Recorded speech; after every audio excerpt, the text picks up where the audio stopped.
ꯊꯦꯝꯕꯅ ꯃꯈꯥꯗ ꯌꯧꯔꯛꯄꯗꯗꯤ ꯊꯥꯖꯗꯤ ꯆꯥꯛꯈꯨꯝꯗ ꯆꯥꯛ ꯊꯣꯡꯗꯨꯅ ꯂꯩꯔꯝꯃꯤ꯫ ꯊꯦꯝꯕ ꯊꯥꯖꯅ ꯆꯤꯡꯅꯗꯅꯕ ꯍꯥꯏꯗꯨꯅ ꯃꯁꯥꯗꯨ ꯐꯥꯊꯖꯗꯨꯅ ꯊꯥꯖꯒꯤ ꯃꯅꯥꯛꯇ ꯆꯪꯁꯤꯜꯂꯛꯏ꯫ ꯃꯥꯅ ꯎꯈ꯭ꯔꯤꯕꯁꯤꯡ ꯑꯗꯨ ꯍꯥꯏꯔꯨꯔꯕꯗꯤ ꯊꯥꯖꯗꯨ ꯑꯃꯨꯛꯀ ꯍꯦꯟꯅ ꯀꯤꯈ꯭ꯔꯅꯤ ꯈꯟꯗꯨꯅ ꯊꯦꯝꯕꯅ ꯊꯥꯖꯗ ꯍꯥꯏꯗꯣꯛꯇꯕꯅꯤ꯫ ꯇꯥꯃꯣ, ꯀꯩꯗꯧꯔꯒꯦ? ꯕ꯭ꯔꯞ ꯕ꯭ꯔꯞ ꯆꯦꯜꯂꯛꯂꯒ ꯑꯗ꯭ꯋꯥꯏꯗ ꯌꯨꯡꯂꯒ ꯂꯦꯞꯄꯒ ꯂꯩꯔꯤꯗꯨꯕꯣ? ꯀꯩꯁꯨ ꯇꯧꯗꯦ꯫ ꯆꯤꯡꯅꯅ ꯊꯥꯖꯗꯨ ꯊꯦꯝꯕꯒꯤ ꯃꯅꯥꯛꯇ ꯆꯪꯂꯛꯏ꯫ ꯊꯦꯝꯕꯁꯨ ꯈꯪꯈꯤꯅꯤ ꯃꯇꯥꯒꯨꯝ ꯃꯁꯥꯗꯨ ꯄꯥꯈꯠꯂꯞ ꯇꯧꯅ ꯊꯥꯖꯅ ꯆꯪꯂꯛꯂꯤꯕꯗꯨꯗ ꯌꯦꯡꯗꯕꯤꯗ ꯃꯅꯤꯡꯗ ꯃꯈꯣꯡꯗꯨ ꯈꯔ ꯍꯜꯂꯤ꯫ ꯃꯅꯥꯛ ꯌꯧꯁꯤꯜꯂꯛꯂꯒ ꯊꯦꯝꯕꯗ ꯃꯨꯟꯅ ꯌꯦꯡꯗꯨꯅ, ꯅꯪꯁꯨ ꯊꯦꯡꯅꯔꯕ ꯅꯠꯇ꯭ꯔꯥ? ꯊꯦꯝꯕ ꯋꯥ ꯑꯃꯠꯇ ꯍꯥꯏꯕ ꯉꯝꯗ ꯑꯗꯨꯃꯛ ꯂꯨꯛꯊꯔꯒ ꯂꯦꯞꯇꯨꯅ ꯂꯩ꯫ ꯑꯩꯅ ꯍꯥꯏꯕꯗ ꯅꯪ ꯊꯥꯖꯗꯦ꯫ ꯍꯧꯖꯤꯛꯇꯤ ꯅꯪꯁꯨ ꯍꯟꯖꯤꯟ ꯍꯟꯖꯤꯟ ꯊꯦꯡꯅꯔ ꯐꯥꯎꯕ ꯌꯨꯝꯁꯤꯗ ꯑꯗꯨꯝ ꯂꯩꯕ ꯉꯝꯂꯤꯕꯅꯤꯅꯦ꯫ ꯑꯩ ꯈꯪꯉꯤ ꯂꯣꯏꯅ, ꯑꯗꯨꯕꯨ ꯑꯩ ꯀꯔꯤꯅꯣ ꯍꯥꯏꯕꯗꯨꯗꯪꯗꯤ ꯈꯪꯅꯤꯡꯉꯤ꯫ ꯐꯅ ꯑꯩꯈꯣꯏꯅ ꯈꯪꯅꯤꯡꯂꯕꯁꯨ ꯑꯥꯗ ꯂꯩꯔꯒ ꯈꯪꯕꯁꯨ ꯌꯥꯏꯗꯅ꯫ ꯊꯦꯝꯕ ꯂꯨꯛꯊꯔꯒ ꯂꯩ꯫ ꯍꯣꯏ, ꯆꯨꯝꯃꯦ, ꯑꯗꯨꯕꯨ ꯑꯩ ꯌꯨꯝꯁꯤꯗ ꯂꯩꯅ ꯃꯥꯒꯤ ꯑꯄꯥꯝꯕꯗꯣ ꯑꯩ ꯈꯪꯗꯣꯛꯀꯅꯤ꯫ ꯑꯗꯨꯕꯨ ꯌꯨꯝꯁꯤꯗꯤ ꯑꯩ ꯊꯥꯗꯣꯛꯇꯨꯅ ꯀꯩꯗꯧꯅꯨꯡꯗ ꯆꯠꯂꯣꯏ꯫ ꯇꯟꯖꯥꯗꯨꯗ ꯕꯣꯏꯇꯣꯟ ꯃꯊꯛꯀꯤ ꯀꯥ ꯑꯗꯨꯗ ꯌꯥꯝꯅ ꯍꯧꯅ ꯀꯞꯂꯛꯂꯝꯃꯤ꯫ ꯊꯦꯝꯕ ꯊꯥꯖ ꯃꯊꯛꯇ ꯌꯦꯡꯉꯤ, ꯑꯗꯨꯒ ꯃꯈꯣꯏ ꯑꯅꯤꯃꯛ ꯌꯦꯡꯅꯩ꯫ ꯀꯔꯤꯁꯨ ꯍꯥꯏꯗꯅ ꯊꯦꯝꯕ ꯃꯊꯛꯇ ꯆꯦꯟꯈꯠꯈꯤ꯫ ꯊꯥꯖꯁꯨ ꯃꯅꯥꯛꯇ ꯊꯝꯂꯤꯕ ꯈꯣꯏꯖꯨ ꯂꯩꯈꯝꯗꯨ ꯄ꯭ꯂꯦꯠ ꯑꯃꯗ ꯍꯥꯞꯂꯒ ꯃꯩ ꯊꯥꯗꯨꯅ ꯄꯨꯔꯒ ꯃꯊꯛꯇ ꯀꯥꯈꯠꯂꯝꯃꯤ꯫ ꯊꯦꯝꯕ ꯀꯥꯗꯨ ꯉꯁꯥꯏ ꯃꯥꯅ ꯊꯣꯡꯗꯤ ꯂꯣꯜꯂꯝꯗꯕꯅꯤ, ꯑꯗꯨꯕꯨ ꯍꯧꯖꯤꯛ ꯂꯣꯜꯂꯒ ꯂꯩꯔꯝꯕꯗꯨꯗ ꯏꯉꯛ ꯉꯛꯏ꯫ ꯊꯣꯡꯗꯨꯁꯨ ꯍꯥꯡꯗꯣꯛꯄ ꯌꯥꯔꯝꯗꯦ꯫ ꯃꯅꯨꯡꯗꯨꯗꯗꯤ ꯕꯣꯏꯇꯣꯟ ꯀꯟꯅ ꯀꯞꯂꯤ꯫ ꯊꯦꯝꯕ ꯉꯥꯏꯍꯥꯛ ꯋꯥꯈꯜ ꯇꯧꯏ꯫ ꯃꯍꯥꯛꯀꯤ ꯅꯨꯄꯤꯒ ꯋꯥꯔꯤ ꯁꯥꯟꯅꯔꯤꯕꯗꯨ ꯀꯩꯁꯨ ꯀꯨꯏꯕ ꯅꯠꯇꯦ꯫ ꯃꯊꯛꯁꯤꯗ ꯑꯉꯥꯡꯁꯤꯅ ꯀꯥꯔꯒ ꯀꯔꯝꯅ ꯊꯣꯡꯁꯤ ꯂꯣꯟꯒꯗꯧꯔꯤꯕꯅꯣ? ꯃꯁꯤ ꯀꯔꯤꯒꯨꯝꯕ ꯑꯃ ꯂꯩꯔꯦ꯫ ꯑꯗꯨꯅ ꯃꯁꯤ ꯕꯣꯏꯇꯣꯟ ꯑꯣꯏꯔꯝꯒꯅꯤ ꯍꯥꯏꯕꯗꯤ ꯑꯩ ꯊꯥꯖꯗꯦ꯫ ꯁ꯭ꯇꯦꯌꯔꯗ ꯊꯥꯖ ꯄ꯭ꯂꯦꯠꯇ ꯈꯣꯏꯖꯨ ꯂꯩꯈꯝ ꯄꯨꯔꯒ ꯀꯥꯈꯠꯂꯛꯂꯤꯕꯗꯨ ꯎꯔꯝꯃꯤ꯫ ꯕꯦꯝ, ꯏꯆꯥꯊꯣꯏꯗꯣ ꯀꯥꯗ ꯑꯝꯇ ꯌꯦꯡꯂꯨꯁꯣ꯫ ꯊꯥꯖ ꯃꯄꯨꯔꯣꯏꯕꯗ ꯉꯛꯅ ꯌꯦꯡꯉꯤ꯫ ꯊꯦꯝꯕꯅ ꯍꯥꯏꯕꯗꯨ ꯇꯥꯗꯕ ꯃꯈꯩ ꯊꯥꯖ ꯄ꯭ꯔꯞ ꯄ꯭ꯔꯞ ꯀꯥꯈꯠꯂꯛꯇꯨꯅ ꯊꯣꯡ ꯑꯗꯨꯕꯨ ꯍꯥꯡꯉꯤ꯫ ꯃꯅꯨꯡꯗꯗꯤ ꯕꯣꯏꯇꯣꯟꯗꯨ ꯃꯈꯣꯜ ꯍꯧꯅ ꯀꯞꯂꯤꯕꯅꯤ꯫ ꯉꯁꯥꯏ ꯊꯦꯝꯕꯅ ꯀꯟꯅ ꯃꯨꯛꯂꯒ ꯍꯥꯡꯅꯕ ꯍꯣꯠꯅꯔꯝꯕ ꯊꯣꯡ ꯑꯗꯨ ꯊꯥꯖꯅ ꯌꯥꯝꯅ ꯂꯥꯏꯅ ꯍꯥꯡꯈꯤꯕ ꯑꯗꯨꯗ ꯏꯉꯛ ꯉꯛꯏ꯫ ꯊꯥꯖꯅ ꯈꯣꯏꯖꯨ ꯂꯩꯈꯝꯗꯨ ꯃꯩꯈꯨ ꯋꯪ ꯋꯪ ꯀꯥꯗꯨꯅ ꯀꯥꯗꯨꯗ ꯆꯪꯂꯛꯄꯗ ꯀꯥꯗꯨ ꯃꯩꯈꯨꯅ ꯄꯨꯡꯃꯝ ꯃꯝꯈꯤꯔꯝꯃꯤ꯫ ꯀꯞꯂꯝꯕ ꯃꯆꯥꯅꯨꯄꯥ ꯕꯣꯏꯇꯣꯟꯒꯤ ꯈꯣꯟꯖꯦꯜꯁꯨ ꯊꯥꯖꯅ ꯆꯪꯂꯛꯄꯗ ꯆꯞ ꯂꯦꯞꯈ꯭ꯔꯦ꯫ ꯏꯆꯥꯊꯣꯏ, ꯂꯥꯛꯑꯣ, ꯃꯃꯥ ꯂꯥꯛꯑꯦ꯫ ꯊꯦꯝꯕꯗꯤ ꯊꯥꯖꯒꯤ ꯃꯇꯧꯗꯨ ꯏꯉꯛ ꯉꯛꯅ ꯌꯦꯡꯗꯨꯅ ꯂꯩꯔꯤ꯫ ꯃꯥꯅ ꯉꯛꯂꯤꯕꯗꯤ ꯃꯥꯅ ꯃꯆꯥꯅꯨꯄꯥꯗꯨ ꯀꯥꯗ ꯂꯩꯔꯝꯅꯤ ꯍꯥꯏꯕꯗꯨꯗ ꯇꯥꯗꯈꯩ ꯀꯥꯗ ꯆꯪꯈꯤꯕ ꯑꯗꯨꯗꯅꯤ꯫ ꯊꯦꯝꯕ ꯊꯥꯖꯅ ꯀꯧꯔꯤꯕꯗꯨ ꯀꯩꯁꯨ ꯍꯥꯏꯗꯅ ꯇꯨꯃꯤꯟꯅ ꯌꯦꯡꯗꯨꯅ ꯂꯩ꯫ ꯊꯥꯖ ꯃꯆꯥꯕꯨ ꯀꯧꯗꯨꯅ ꯀꯥꯗꯨꯗ ꯃꯈꯣꯡꯗꯨ ꯑꯍꯨꯝ ꯃꯔꯤꯔꯛ ꯊꯥꯡꯂꯛꯄꯗ ꯀꯥꯗꯨꯗ ꯂꯩꯔꯤꯕ ꯊꯋꯥꯏ ꯑꯗꯨ ꯈꯣꯏꯖꯨ ꯂꯩꯈꯝꯒꯤ ꯃꯅꯝꯗꯨꯅ ꯂꯩꯕ ꯉꯝꯗ꯭ꯔꯕ ꯃꯥꯜꯂꯦ꯫ ꯌꯥꯝ ꯀꯟꯅ ꯂꯥꯎꯔꯝꯂꯒ ꯑꯀꯟꯕ ꯅꯨꯡꯁꯤꯠ ꯑꯃꯒ ꯂꯣꯏꯅꯅ ꯊꯥꯖꯗ ꯍꯨꯝꯖꯤꯜꯂꯝꯂꯒ ꯊꯣꯡꯗꯨꯗꯒꯤ ꯄꯥꯏꯊꯣꯛꯈꯤ꯫ ꯊꯦꯝꯕꯗꯤ ꯉꯁꯥꯏꯗꯒꯤ ꯊꯣꯡꯗꯨꯒꯤ ナꯀꯟꯗ ꯂꯩꯗꯨꯅ ꯌꯦꯡꯗꯨꯅ ꯂꯩꯔꯤꯕꯅꯤ꯫ ꯍꯧꯖꯤꯛ ꯁꯥꯐꯨ ꯀꯟꯅ ꯅꯨꯡꯁꯤꯠ ꯑꯗꯨꯅ ꯄꯥꯏꯊꯣꯛꯈꯤꯕ ꯑꯗꯨ ꯊꯦꯝꯕ ꯎꯍꯧꯔꯤꯕꯅꯤ꯫ ꯊꯥꯖꯗꯤ ꯅꯨꯡꯁꯤꯠꯇꯨꯅ ꯄꯥꯏꯈ꯭ꯔꯤꯕꯗꯨ ꯃꯨꯟꯅ ꯌꯦꯡꯗꯨꯅ ꯃꯃꯤꯠꯇꯨ ꯂꯥꯎꯊꯣꯛꯂꯒ ꯃꯄꯨꯔꯣꯏꯕꯒꯤ ꯃꯅꯥꯛꯇ ꯄ꯭ꯔꯞ ꯄ꯭ꯔꯞ ꯆꯪꯂꯛꯂꯒ ꯄꯥꯈꯠꯄꯣꯏ ꯀꯩꯕꯣꯏ ꯃꯄꯨꯔꯣꯏꯕꯕꯨ ꯀꯣꯟꯁꯤꯜꯂꯤ꯫ ꯊꯦꯝꯕꯅ ꯊꯥꯖꯗꯨ ꯀꯤꯔꯦ ꯈꯪꯂꯗꯨꯅ ꯀꯥꯗꯨ ꯍꯟꯅ ꯌꯦꯡꯂꯝꯗꯅ ꯃꯈꯥꯗ ꯀꯨꯝꯊꯔꯛꯏ꯫ ꯑꯩꯅ ꯑꯩꯈꯣꯏ ꯀꯥꯗ ꯑꯣꯏꯅ ꯆꯪꯉꯣ ꯍꯥꯏꯔꯒ ꯅꯪꯅ ꯀꯩꯒꯤꯅꯣ ꯑꯃꯨꯛ ꯃꯊꯛꯀꯤ ꯀꯥꯗ ꯀꯥꯈꯠꯂꯛꯑꯒ ꯆꯪꯈ꯭ꯔꯤꯗꯨꯕꯣ? ꯀꯩꯅꯣ, ꯇꯥꯃꯣꯕꯨ ꯉꯥꯎꯕ꯭ꯔꯣ? ꯊꯣꯡꯖꯤꯟꯗꯨꯗ ꯏꯆꯥꯅꯨꯄꯥꯅ ꯀꯞꯄꯒ ꯆꯪꯈ꯭ꯔꯤꯗꯨꯗꯤ, ꯀꯥꯗꯨꯁꯨ ꯊꯣꯡ ꯂꯣꯟꯁꯨ ꯂꯣꯜꯂꯝꯗꯅ, ꯑꯗꯨꯒ ꯏꯆꯥꯗꯣ ꯑꯩꯅ ꯀꯧꯕꯗ ꯇꯥꯗꯈꯩ ꯀꯟꯅ ꯆꯦꯟꯊꯣꯛꯈ꯭ꯔꯤꯕꯗꯨꯗꯤ, ꯑꯗꯨꯒ ꯑꯩꯉꯣꯟꯗ ꯃꯃꯤꯠ ꯈꯥꯅ ꯌꯦꯡꯂꯝꯃꯤꯕ, ꯃꯗꯨꯗꯅꯦ ꯑꯩꯅ ꯀꯤꯗꯅ ꯇꯥꯃꯣꯒꯤ ꯅꯥꯛꯇ ꯆꯪꯁꯤꯜꯂꯛꯂꯤꯕꯗꯣ꯫ ꯊꯦꯝꯕ ꯊꯥꯖꯅ ꯍꯥꯏꯔꯤꯕꯗꯨ ꯄꯨꯔꯥ ꯃꯪꯒ ꯆꯞ ꯃꯥꯟꯅꯔꯦ꯫ ꯃꯥꯅ ꯍꯥꯏꯔꯤꯕꯁꯤꯡꯗꯨꯒ ꯃꯥꯅ ꯇꯧꯈ꯭ꯔꯤꯕꯁꯤꯡꯗꯨꯒ ꯑꯃꯠꯇ ꯃꯥꯟꯅꯗꯕꯗꯨꯗ ꯏꯉꯛ ꯉꯛꯂꯤ꯫ ꯃꯥꯅ ꯊꯣꯡꯗꯨ ꯍꯥꯡꯕ ꯌꯥꯗꯕꯅꯤ꯫ ꯃꯥꯒꯤ ꯅꯨꯄꯤꯗꯨꯅ ꯌꯥꯝꯅ ꯂꯥꯏꯅ ꯍꯥꯡꯈꯤꯕꯅꯤ꯫ ꯊꯦꯝꯕ ꯈꯟꯖꯤꯜꯂꯨꯔꯒ ꯃꯀꯣꯛꯇꯨ ꯉꯥꯎꯈꯠꯂꯛꯏ꯫ ꯊꯥꯖꯗꯨ ꯃꯈꯣꯏꯒꯤ ꯀꯥꯗ ꯃꯆꯥꯅꯨꯄꯥꯗꯨ ꯋꯥ ꯉꯥꯡꯕꯒꯤ ꯃꯈꯣꯜ ꯇꯥꯔꯛꯏ꯫ ꯈꯣꯟꯖꯦꯜ ꯑꯗꯨꯁꯨ ꯃꯌꯦꯛ ꯁꯦꯡꯕ ꯅꯠꯇꯦ꯫ ꯊꯥꯖ ꯃꯄꯨꯔꯣꯏꯕꯗ ꯌꯦꯡꯂꯝꯂꯒ ꯀꯥꯗ ꯄ꯭ꯔꯞ ꯄ꯭ꯔꯞ ꯆꯦꯟꯁꯤꯟꯈꯤ꯫ ꯊꯦꯝꯕꯁꯨ ꯑꯗꯨꯃꯛ ꯇꯥꯟꯅꯔꯛꯂꯤ꯫ ꯀꯥꯗꯨ ꯃꯅꯨꯡꯂꯣꯝꯗ ꯊꯣꯡ ꯂꯣꯟꯁꯤꯟꯗꯨꯅ ꯂꯩꯔꯝꯃꯤ꯫ ꯊꯥꯖ ꯊꯣꯡꯗꯨ ꯍꯥꯡꯅꯕ ꯍꯣꯠꯅꯔꯝꯃꯤ꯫ ꯊꯦꯝꯕꯁꯨ ꯊꯣꯡꯗꯨ ꯍꯥꯡꯅꯕ ꯍꯣꯠꯅꯩ꯫ मनुंगदगी तारिवा खोंजेलदुदी लेफ्टे मी अनि वारी साबदौनसु तवी अमना nganglaka amana su khumbagi mawongni taribadu thajana machabu kawrei chathoi tabro kaigino thonglolisibo thongsi hango maman kawbududagi manungda taramba khonjel adu chaplepki tumina leikhiwa aduda themba thaja anisu tumina lei khonjel tavra haina tanjaduda nolamba thong adu phathang themba thaja anima khangpre khangi anidu kada praprap changsilai themba machaga yengde nakan nakanda kana kana legi haiduna koyeng yengi thajadi machana famungda leiriba adugi manakta chensilai adubu boitondi masadu humang anapi kangduna gyanta daduna leirami thaja madu uvda masadu kainoma tawkhre pakhatna tama angang se kainoma tawre themba mamaidu phat leisilai thajana machana pabu pamduna pakhatna leiriba adu urai masu प्रप्रप्यं सिलक्तुना मचाबु कवी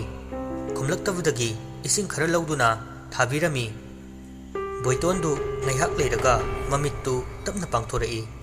थाजा हिक हिक लाउना कपतुना मचाबु मथादा कोनसिंदुना लेजरी बेम यारसे कैसु तोरoi चाक इसिंगदो लोसिलुरसे अंगांगदो आई लौबिरगे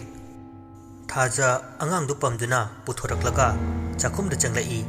थेमबसु थाजदगी अंगांग लौरगा चाकसंगदु फमी मवानिमक करिसु हाइनदे थाजसु तौरिबदु लोइसिनबा होटनरी असुमना चाक इसिंग चावल लोइरब मतुंगदा थबक सिंगदु लोइसिलमलगा तुंब चंगनरकले मचानुपादुदी तुमलमदे मपागी फोनदु येंगदुना Larry मपादी तुमलगा लैरमी मसिनुपासिबो कयादा थुन तुमलिबनो अंगांगसे सेनाव हाइरगा मसिदिबा थाजा ngangang फम थाबदु लोइरगा फमुंगदे हिपथरई मचानुपादुसु वारब माले तुमख्रे थाजसु लमदमदुबु कोलिवा अमदी लाइनिंगथौ Sanamahi अनिबु सोइदा ngamdanawa खुरुमजरगा ममित्तु उइसिनख्रे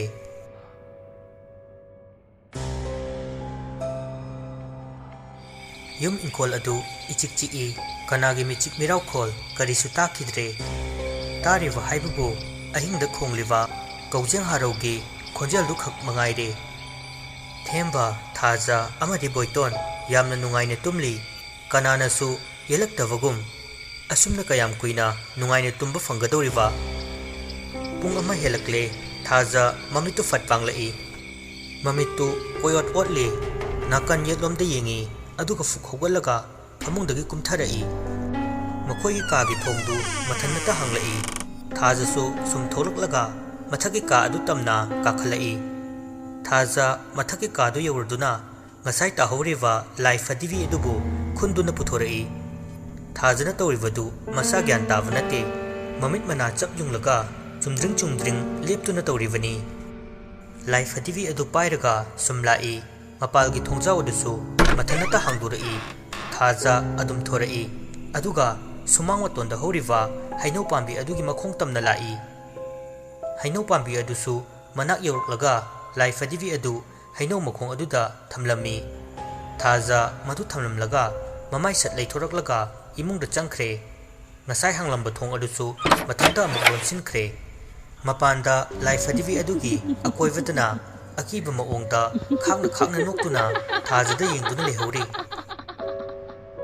थाजसु फमुंग चगलक्तुना निंगाइदना तुमख्रे थेंबा मसादा नुसिना लिरी येरप अदुदा इंगलब माले मखुत्तु नाकंदा मामादुना येंगी करिनो हाइबसु खंगदे नुसिना सुमसिसिलक्प अदुदा थेंबा हेने इंगलक्लमी ममित्तु तपना पांगलई थेंबदु इंगंगई माना तुमलमलिबदु फमुंगदा ओइरमद्रे माइकै खुदिंग इमम Mamba लम्हांग अमदा मथंता हिपतुना Laramie थेंबा ममित ममाइदु हुट लेदुना कोयेंग येंगी माना लेरिवा अदु कदाइदनो हाइवा खंजरमदे मफमदु ममलवसु माना अमुक्ता उखिद्रिवा मफमनी थेंबा होगतुना माइकै करोमदा चटकनी हाइवा खंजरमदे कमदौना असिदा लेरमलिवनु हाइवसु खंगदे तंजादुदा नुंसितना हुमलकपदा नुपी अमना कप्पगी मखोल ममी शामी तारई थेंबसु नुंसितकी साहुमदा ताख्रिबा खोंजेल अदु कदोमदनो हाइना कोयेंग येंगी अमुकसु ताखिद्रे कदोमदा चटख्रबनो खंगदबदगी थेंबा माइकई अमदा चटपा हवी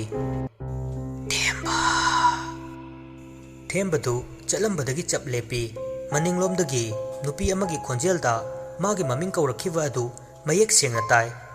थेंबा मनिंग फट ओंथोई अदुबु करीसु कनासु लेरमदे ममगा मम्बने लंबीनगा ngaवने ज्ञान मेन ताद्रे मसादु थेंबा करीसु लेरमदबा अदुदा अमुक माना चटके खनब लंबी अदुदा मखोंदु थांगबा हौरई थेंबना खोंकाप अनि अहुम अमुक थांगबा हुरकपदा नुपी अमना अवाब चैना अमका लोइनना यामना वाना लौरई थेंबदु हंदक्ति मसादु तु ख्याउ चोंगी कनानो हाइफा खंगलगे मतागुम थेंबदु कौरखिबा अमदि वाना चैना कोल लौरमखिबा खोंजेल अदुगी माइकई अदोमदा चटलगे हाइना ममाइदु लैथोरकलगा मखोंग थांगबा हौरई मखोंग थांगबदु तुंगदगी खुद अमना ताप फारई थेंबा कना लाउरदुना लैरमलिबा मफम अदुदा खरा हंदोकलगा तुई अदुगा कनानो हाइना यिंगलुबदा मागी नुपीगी सकफमदा अंगो फिजोल सेतुना तमो नंगना तारिबा खुंजेलदुगी माइकईदा चटके खनगनु असिमक हाइरमलगा थाजा करीसु हाइरमदना ममाई लैरगा चटकी थेंबा करीसु हाइदना तुरिबद फावबा हौगतपिरमदना मागी नुपीना तौरकलिबा मओंग हाइरकलिबा वाहै नुमिदांगदुदा सेलकलिबा फिजोल अदुगा माना अमुक्ता उखिद्रिबा मफमसिदा माना लाक्लिबा पुमनमक असि पुंगक ngaktuna lei aduga amuk magi nupina chatkhibadu munna mamit kuptana yengduna lei nupidu khitang laukthokkhibadagi thembagi mamangmaktada swai mangkhi themba maongduda amuka hannasu khanglammi hojikta ukhiba magi nupidu magi mitmangmaktada mangkhiba aduda amuka hena ngakkhre themba khangningbana henmanbana thajana chatkhiba maikai adu tamna chenchat chalai सुमलाकपदा खोंनांगुंबा अमा हौरमी मदुगी मनाक्ता मीगी माओंगदा फमलगा लेबदु ममलबसु mummy सामी उई कइनो सिदा लेरिसिबो मी नतब्रो उमंगसिदा अदुसु नुमिदांगसिदा कइदौरिबु जानो असि खंदुना सुम चंगलाई माना लाक्लिबा लंबीदु खरा खरा सोंगबनिना हाइदोक्तुना लाकपदा खोंनांग अदुदा उखिबदु सुम येंगलगा चटपा यादबनिना नाफीसिंग अदु हाइदोक्तुना लाकपदा खोंनांगदुगी मनाक योक्सिलपुददी माना उखिबसिंग अदु करीमता लेरमद्रे थेंबा इंगंगई कइनुने अइबु हौजिकता उखिदाइने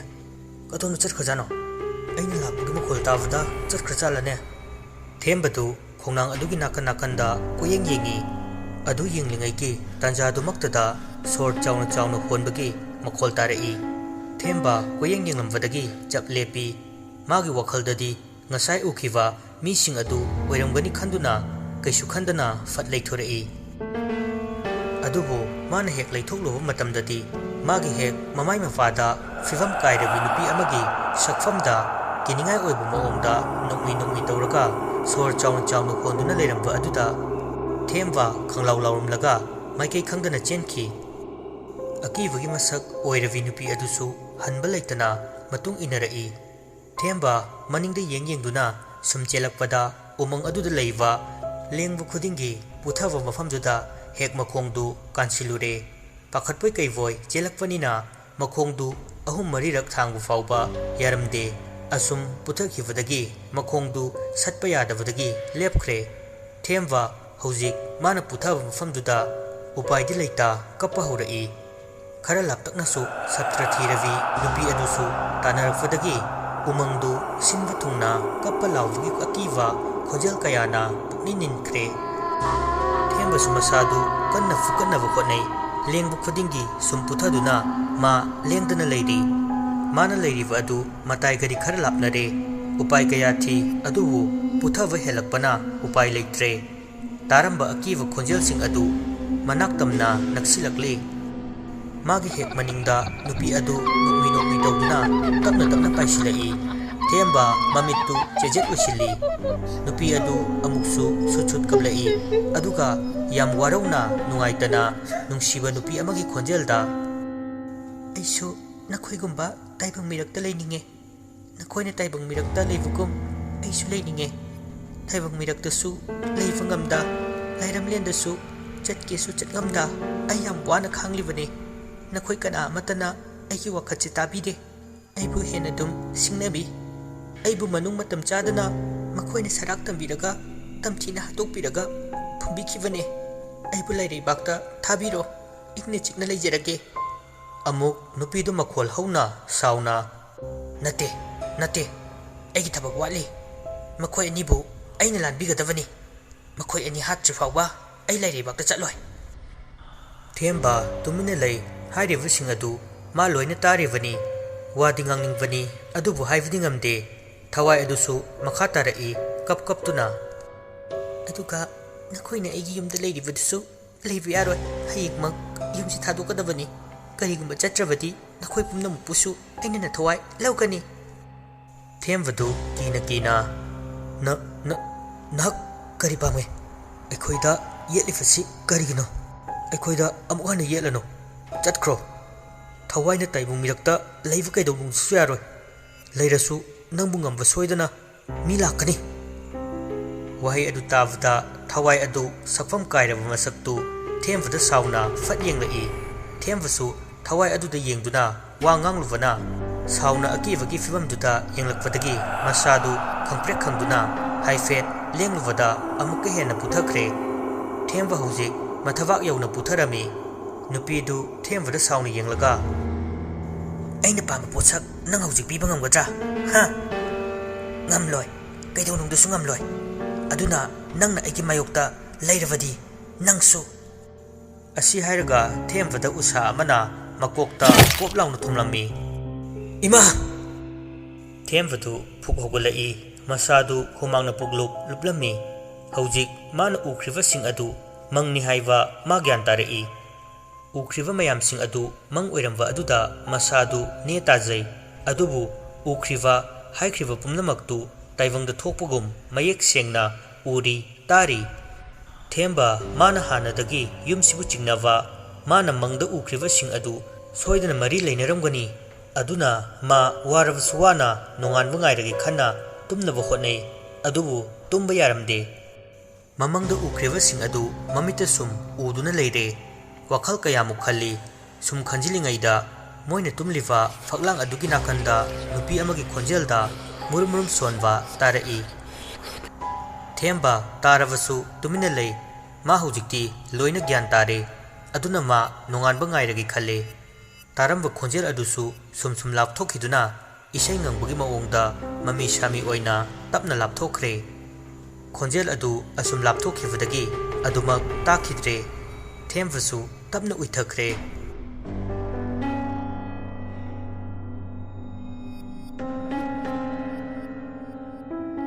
Mathangi numitni nongaladuna thaja mamitu uirum tawduna pangboy fangdaboy hogolakli aduga mapal thoraktuna mangolda korau mabu khurumjarga imung changlai.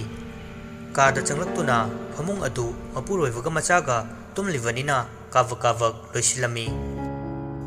Maning thoraktuna mawai mamit masa singdoklaga imungi thabak pumnamak loiraduna laiduk katpa loira fawba mapuroivaga machaga hogolaktubatuda amuk changlai. Mana kada changlakpadadi machaga mapuroivagasu leiramdre. Thaja swailawi mana mapanda leirikandadi kanamata tholakpagi samin phangkidavani aduna ingangai. Thaja mapanda chentorai mana chentorakpada mapa machadu sumangduda noktana changlai. Madu ufda thaja ngakpana loire. Navani matu karamna kaino vyang nangna iru lurikanda icha thoiga ega mai taba changlamlibadudi akhoi amuk thorakpadadi nang laidu kat lehoribani ngauredana masya.